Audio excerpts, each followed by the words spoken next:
and gentlemen, good evening, and we're going to dive straight into what is the purpose of this session. This session is to look at the business opportunities that derive or are made more possible by the treaty.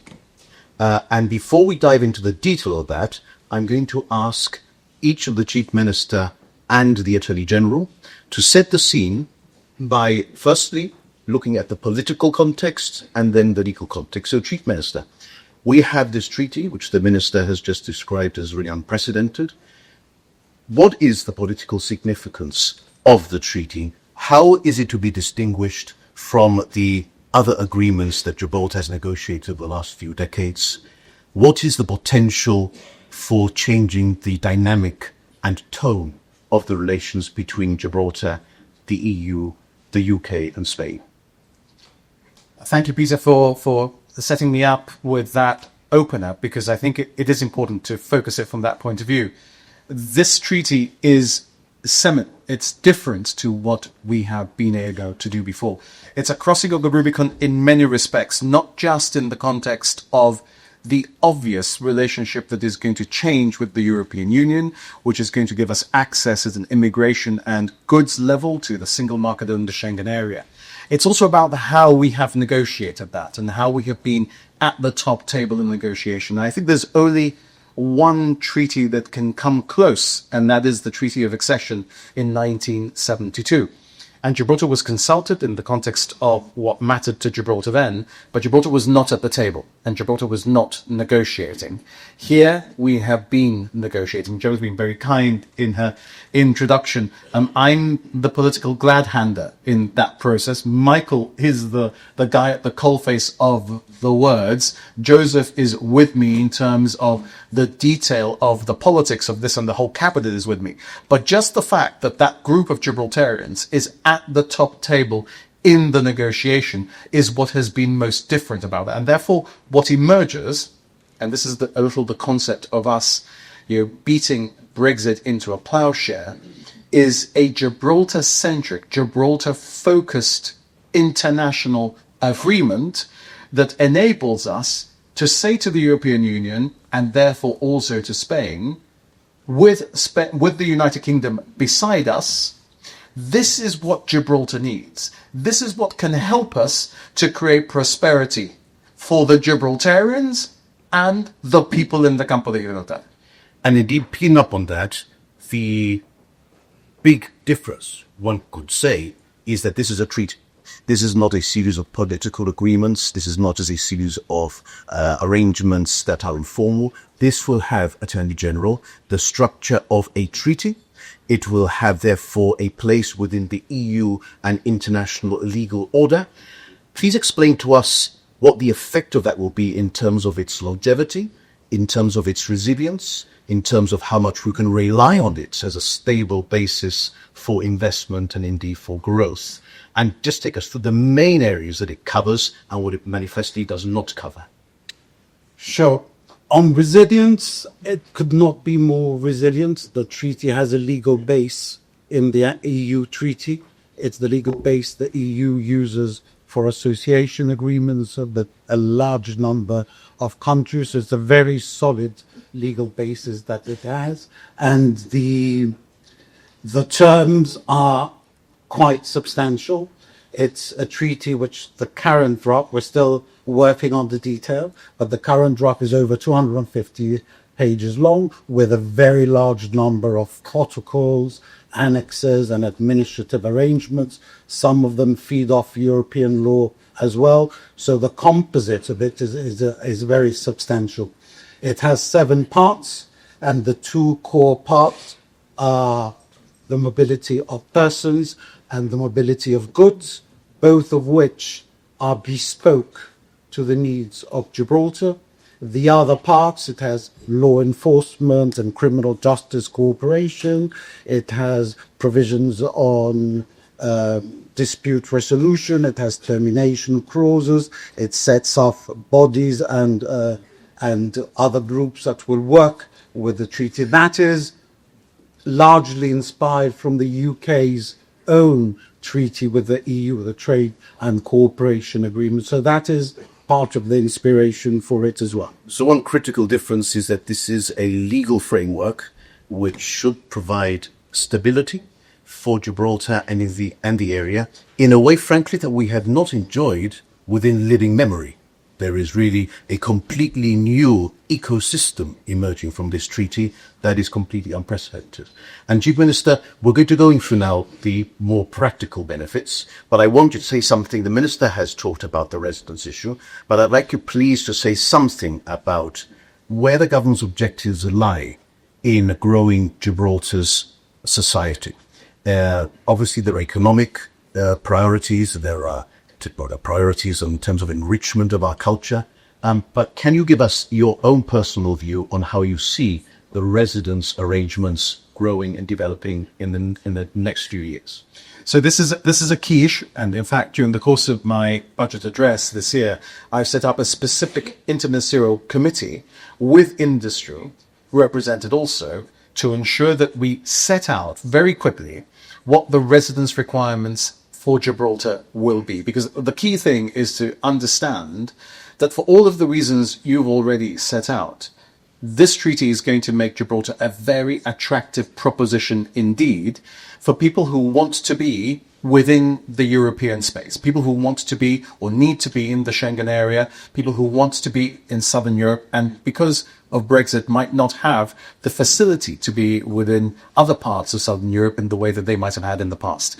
And so the key factor for us is to ensure that people who are going to come to Gibraltar are going to be economically active, and they're going to contribute to Gibraltar, or are going to come to Gibraltar and accept that because of the status they're going to take, they're not going to be able to become a drag on Gibraltar's public finances. And this is the balance that we want to ensure is clear. I've heard many people say that this treaty is going to make Gibraltar like Monaco.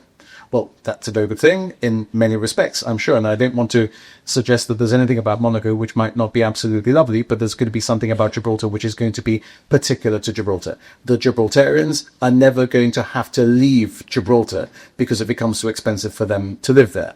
But we want to attract people who are going to come to Gibraltar to do business, who are going to come and work in the many businesses that will be attracted to Gibraltar. And they too should be able to live in Gibraltar or around Gibraltar, because that will be another way that we will spread shared prosperity. Absolutely. I think there's no doubting, and anybody who's had any connection with Gibraltar would recognize that the unpredictability of the Gibraltar frontier over the years has been one of the frustrations of doing more business in Gibraltar. So in fact, the scenario in which that would be resolved will have a hugely liberating and positive development. So let us look now at the opportunities that might emerge. And I think we all recognize that because the canvas is so broad, the scope is so broad, that it is difficult to be very direct and focused on just one sector. But I think we can conveniently look at this matter in two aspects. Firstly, those opportunities that derive from the treaty directly, and those opportunities that are weaponized or are unleashed in full vigor as a result of the treaty. So if we look at the first, those things that the treaty really covers. So it covers mobility of people, mobility of goods, and it covers as well terms or issues related to the airport, the opening up of the airport. So can we deal, I think we've dealt with the residence point. Gibraltar's feeling to be hugely attractive as a base from which families, family officers, entrepreneurs can do business.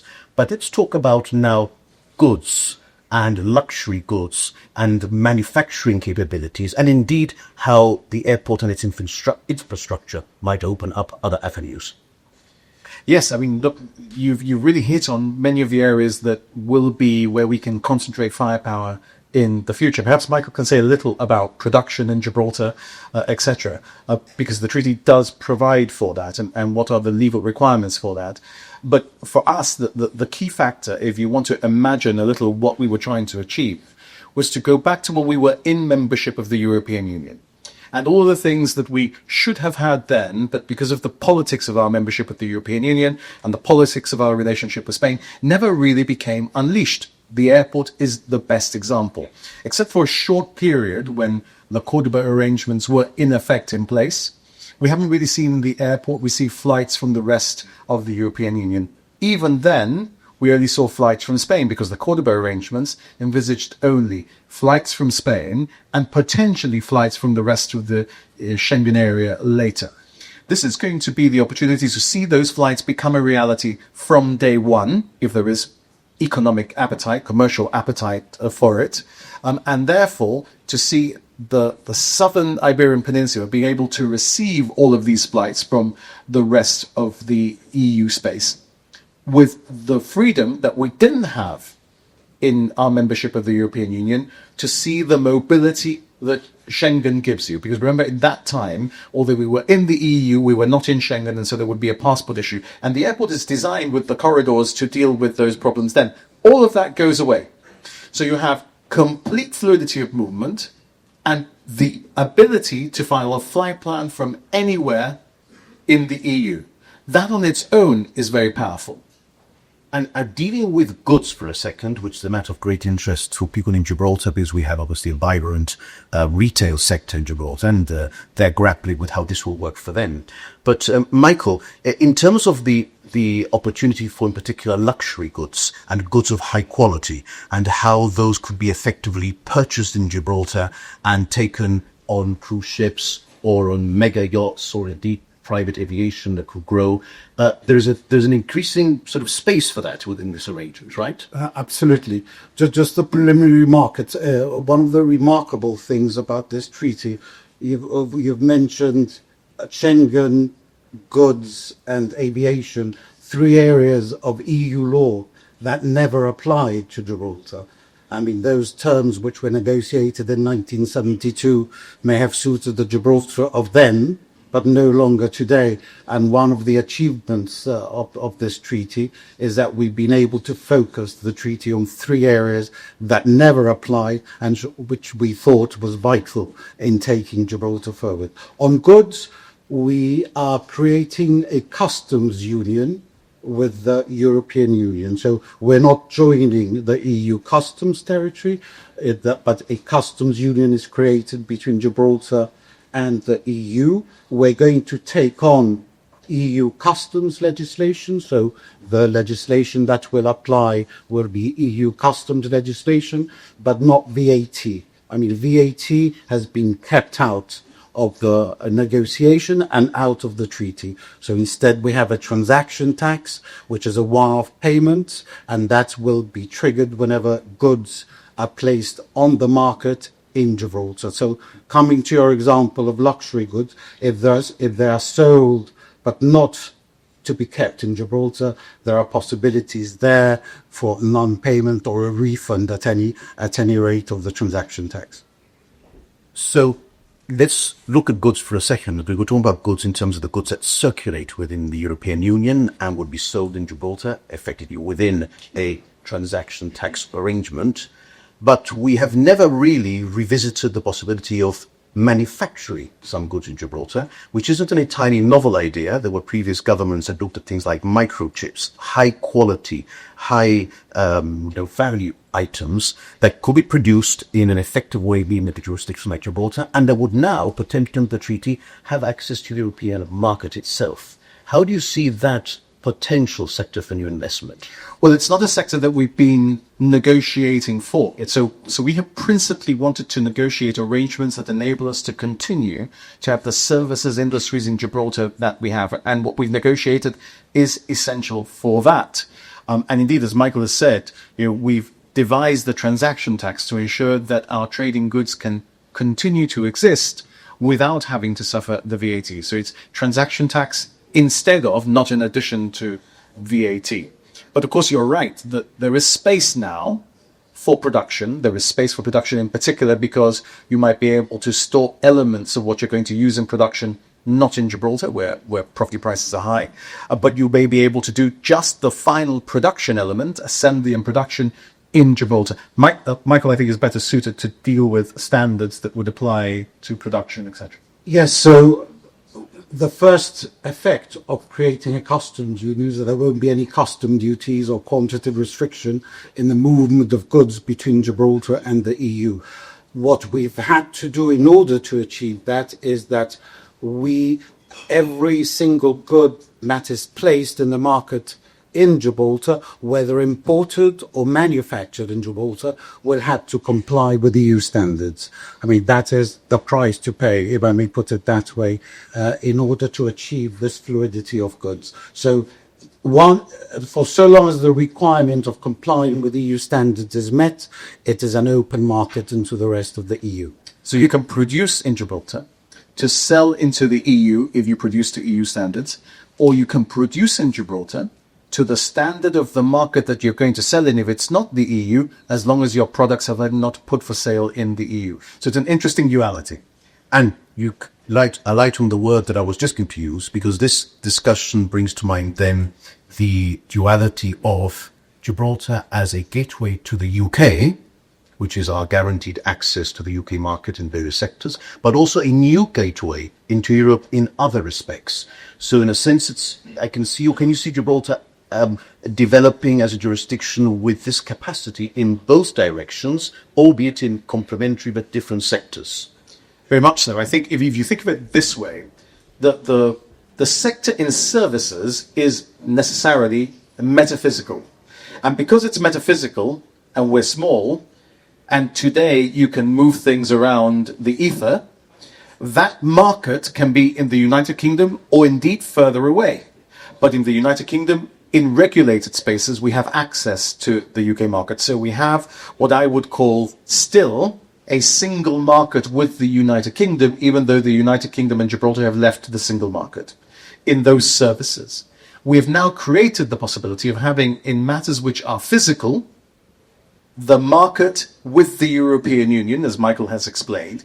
So you have a metaphysical single market with the UK, which you provide for in services, and a physical single market with the EU on the exact basis that Michael has described. So that's very clear, but I want to unpack that a little, because there may be things in between that are interesting to explore.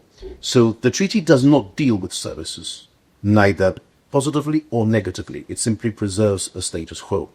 And we know that if it's regulated business, say financial services, you can't do European business from Gibraltar because we lost that in Brexit. But for example, if an educational establishment were to set up in Gibraltar and provide services online, and with the facilities of Schengen, you could get students visiting, once a quarter or once a month or once every fortnight, then that service, it would seem to me, is not impeded by the treaty. It's hugely facilitated. Is that a space you think we can explore further? Absolutely. It's true that the treaty does not deal with services other than transport, and transport are the only services which are covered by the treaty. But the EU has its own rules for every third country, in some areas quite liberal rules on how you may provide service into the European Union without being established within the European Union. So that will apply to us as well. Okay, the agreement, the announcement of the treaty in June of this year, stated that its rationale was the creation of a shared space of prosperity, a shared space of prosperity. In that context, we know of many Gibraltar companies that now outsource services to other countries. It could be Bulgaria, the United Kingdom. How do you see that dynamic working with the hinterland? Do you see that there is an appetite or a possibility, indeed a sort of, logic to that outsourcing be extended across the frontier simply because of the synergies that the geography will bring about? Very much so. Look, if in the examples that you've given, you're dealing with other European territories to which Gibraltar companies have outsourced things, why not to the closest European territory, which will then have the benefit of creating more prosperity around us, and a more prosperous Campo de Gibraltar is good for all of us. And here what you're going to see, and this is why this was such a fundamental part of the architecture, and I'm surprised that some didn't see it, is the interplay of the tax treaty and the new UK-EU treaty. So you've got a tax treaty between the United Kingdom and Spain in relation to Gibraltar, which is de facto a treaty between Gibraltar and Spain on taxation matters.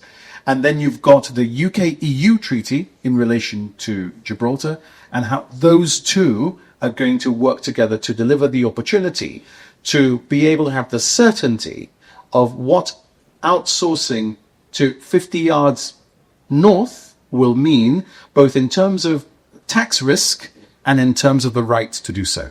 That is, I think, extremely interesting, and I think has huge potential if properly structured.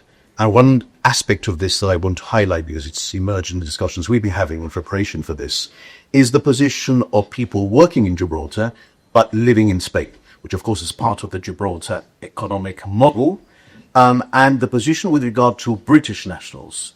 And I think, Michael, you can give us some reassurance about what you believe is the appropriate interpretation of a British national, i.e. non-EU national, coming to work in Gibraltar, as they might have done in the finance centre or the gaming industry, but living in Spain simply because there is not enough property in Gibraltar, it's too expensive. What is the future of that regime? Well, there's a chapter in the Treaty on Frontier Workers.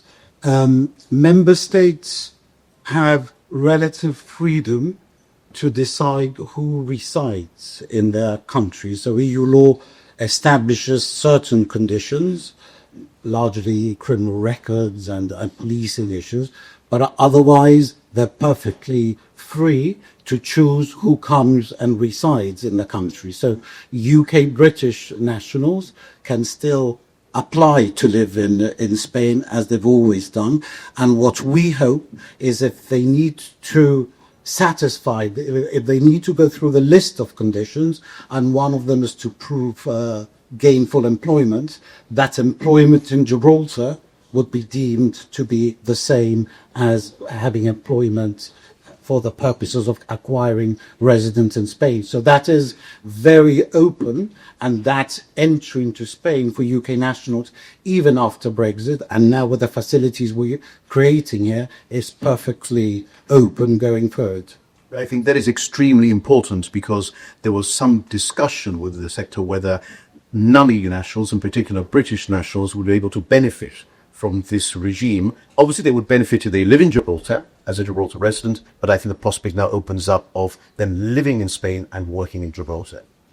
Now, linked to that is the other potential use of Gibraltar as a jurisdiction in which to structure affairs, because of our common law and English law background, for business done in Spain, because business might want the tried and tested environment of English law. Chief Minister, I know you have some thoughts on that front, how that might work and how that could be an interesting opportunity for both Spanish business and indeed international business. Yes, indeed, because I think that the tax treaty creates an opportunity for international business that is going to invest in Spain to do so through Gibraltar, not because there is going to be any tax advantage, because once a Gibraltar company under the tax treaty is being used to do business in Spain, it is transparent to the Spanish tax authorities and will contribute exactly the same as a Spanish company might, but because somebody from the common law tradition, an investor from the Anglo-Saxon world, might prefer that the corporate vehicle through which they make the investment would be a common law vehicle, a Gibraltar common law vehicle. If you take a common law vehicle from any other jurisdiction, it won't have that transparency immediately to the Spanish authorities. It might therefore find some element of resistance. But a Gibraltar company can now be used to purchase, for example, a property in Madrid. And if there is a shareholders' dispute, that shareholders' dispute is resolved in the Supreme Court of Gibraltar, and in keeping with common law resolution, dispute resolution mechanisms, which an Anglo-Saxon investor might feel much more comfortable with, rather than the civil law dispute in a Spanish court in a foreign language. So ironically, the tax treaty makes the Gibraltar company more attractive for investment in Spain than might otherwise have been the case. And given the number of buildings that there are in Spain that could be bought, it might produce a number of corporate vehicles sold in Gibraltar that might go somewhere near those we are alleged to have but don't have. Yes, and as you say, in a sense, it turns the whole situation on its head, because the tax treaty, by making clear that such Gibraltar companies would be treated as tax residents for Spanish purposes, it simply removes that as an issue, but actually simply retains the full governance and other parts of the common law system that international investors might feel much more comfortable with? It gives the investor the choice. Do you go with a civil law vehicle in Spain, or do you go with a common law vehicle in Gibraltar to invest in Spanish property, or indeed in any other asset class in Spain? So, of course, one other aspect of this arrangement, which is very obvious, and it's obvious on our side of the frontier, but I think also for Spain, is the amount of infrastructure that it is going to take to make this viable. We have seen La Linea talk about its ambitions in terms of how it would grow an ecosystem on that side of the frontier. And we also in Gibraltar probably are looking at a growth of the economy and of people that will bring infrastructure demands. What's your view about how that investment interest can be generated? And what sort of opportunities do you think there are for collaboration? And how do you see that actually being dealt with? It's a huge issue for both of us, I think, given the demands that are going to be made of our limited resources and space.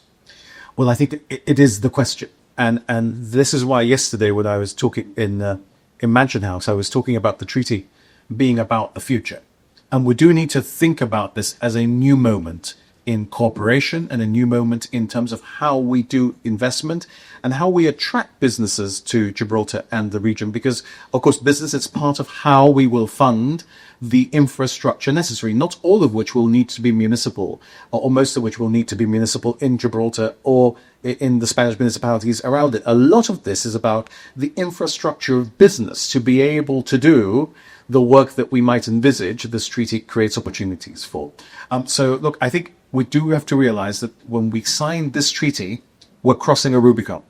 We are really taking a step forward into a future which will be different to how we have understood our relationship with Spain.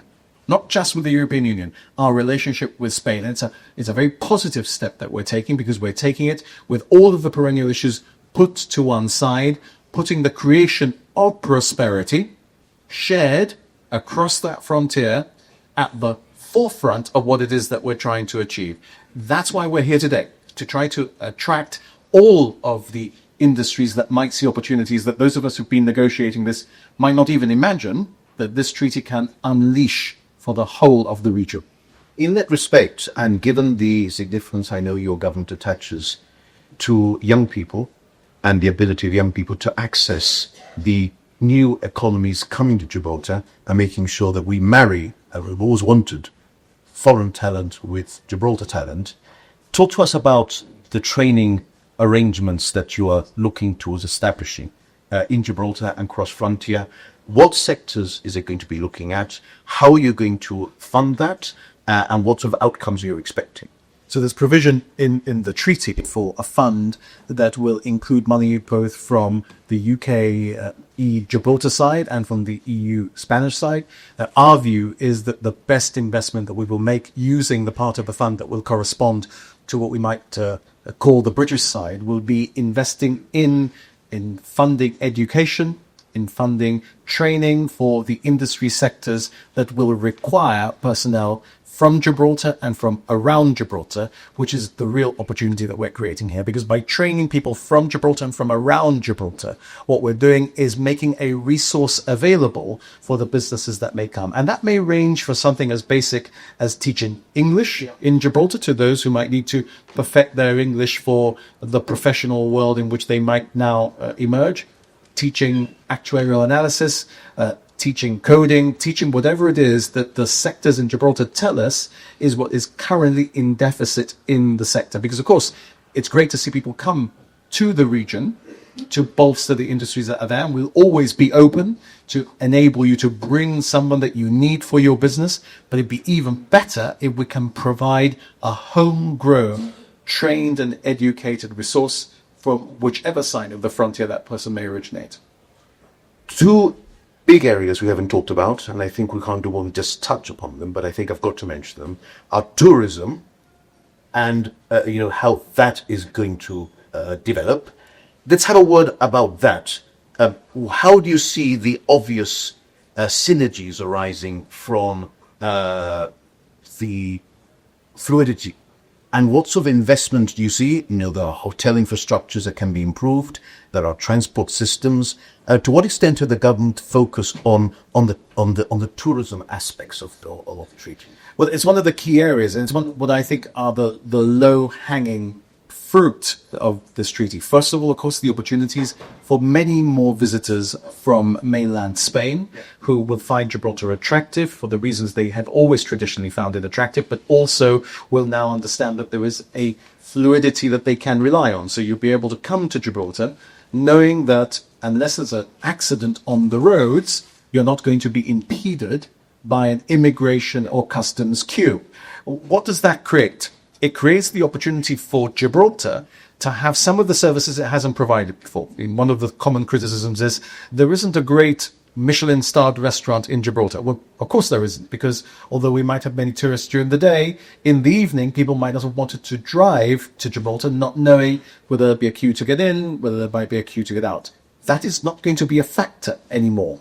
And so there can be new services provided in Gibraltar. I'm using the restaurant only as an example, that can be attractive to people coming to Gibraltar, more easily arriving at that place without the difficulties they've experienced before, let alone the potential for air arrivals and arrivals by sea of those who don't need to do immigration formalities at port, because as we've said, we will ensure that arrivals at the port are such that any immigration formalities can be handled at the airport and the numbers do not increase beyond that. Arrivals of cruise ships are not an immigration moment, and therefore we expect there'll be a lot more, and that will also produce tourism not just for Gibraltar as it has until now, but one of the key criticisms that we've often heard from the cruise industry is that repeat cruisers have been to Gibraltar on a number of occasions, and perhaps they've done everything there is to do, and they've asked us for more opportunities for them to do things in Gibraltar. We're adding those, and of course the opportunity to do things around Gibraltar too. And of course that brings me to the other sector I had in mind, which is the maritime sector. Now we know the port will have its own regime, which has to be compliant with the very unique arrangements we are entering into, but in a place as geographically significant as Gibraltar in terms of maritime links and crossroads, surely there are many opportunities in terms of the enhancement of maritime services, mega yachts, crew changers, all sorts of other facilities which have existed, but which the treaty and the opening up of the airport and generally the provision of the liberalization of many of these services to Gibraltar is going to enhance enormously. Very much so, and this has been the art of how we've negotiated some parts of this to ensure that those opportunities become a reality, in particular in the maritime sector, dealing with spares, with provisions for ships, etc. This is an area which is very technical indeed. But essentially to third countries or out into the high seas. I mean, as I said before, even though transport services are covered on the maritime, it's a very limited chapter on that. But certainly with the spare parts and the ship supplies, that will continue, and anything that we do by way of services, as long as the vessel is then departing to the high seas, that will be able to continue. So growth into areas such as Africa, for example, which is just on our doorstep and perhaps we haven't looked at as vigorously as we could have in the past, opens up. As at Gibraltar, I talked as a gateway before, talked about, UK and Europe, but in its own way, in fact, there is a reverse proposition into Africa for things like goods that would be able to land in Gibraltar and go through Gibraltar and into that continent there. Well, as the Chief Minister said before, I mean, we have two different regimes. One is EU facing and the other one is third country facing. We've got quite a lot of freedom to decide what we do with what is not EU facing. I want the Chief Minister, and we're wrapping up quite shortly, I think, but I want the Chief Minister to say something about innovation. Because as it indicated initially, I think there are so many opportunities that arise from this treaty that we made the mistake perhaps of simply talking in a wide sort of spectrum without saying what priority we give to a particular sector. In terms of innovation, which Gibraltar has always sort of featured, where do you see the priority? Do you see that as something which the government is going to be engaging with by encouraging startups? Is it going to be part of your plans in terms of who you attract to Gibraltar? How is the government going to grow that ecosystem? Well, simply by saying exactly as you've set out, that this is what Gibraltar really wants to concentrate on. We don't know what we don't know.